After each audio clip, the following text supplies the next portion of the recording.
संतान के रूप में कौन आता है?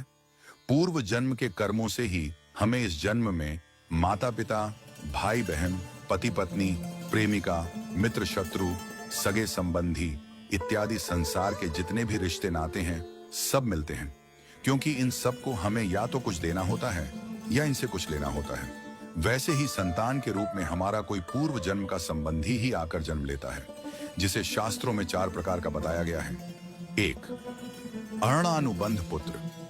पूर्व जन्म का कोई ऐसा जीव जिससे आपने ऋण लिया हो या उसका किसी भी प्रकार से धन नष्ट किया हो, वह आपके घर में संतान बनकर जन्म लेगा।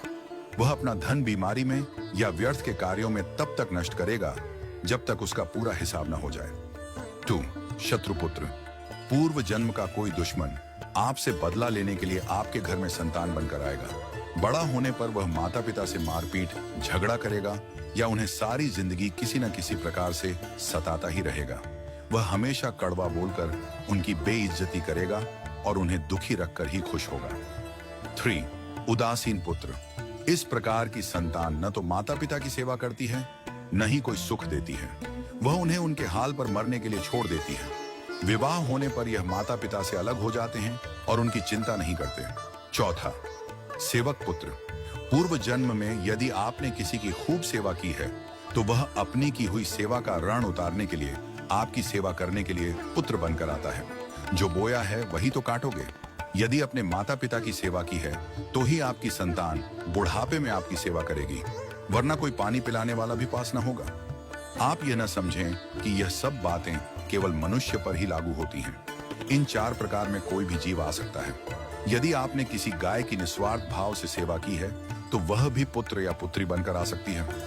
यदि आपने गाय को स्वार्थवश पालकर उसके दूध देना बंद करने के पश्चात उसे घर से निकाल दिया हो तो वह ऋणानुबंध पुत्र या पुत्री बनकर जन्म लेगी। यदि आपने किसी निर्दोष जीव को सताया है तो वह आपके जीवन में शत्रु बनकर आएगा। इसलिए जीवन में कभी किसी का बुरा न करें, क्योंकि प्रकृति का नियम है कि आप जो भी करोगे उसे वह आपको इस जन्म में या अगले जन्म में 100 गुना वापस करके देगी। यदि आपने किसी को 1 रुपया दिया है तो समझो आपके खाते में 100 रुपया जमा हो गए हैं। यदि आपने किसी का 1 रुपया छीना है तो समझो आपकी जमा राशि से 100 रुपये निकल गए। जरा सोचिए, आप कौन सा धन साथ लेकर आए थे और कितना साथ लेकर जाओगे?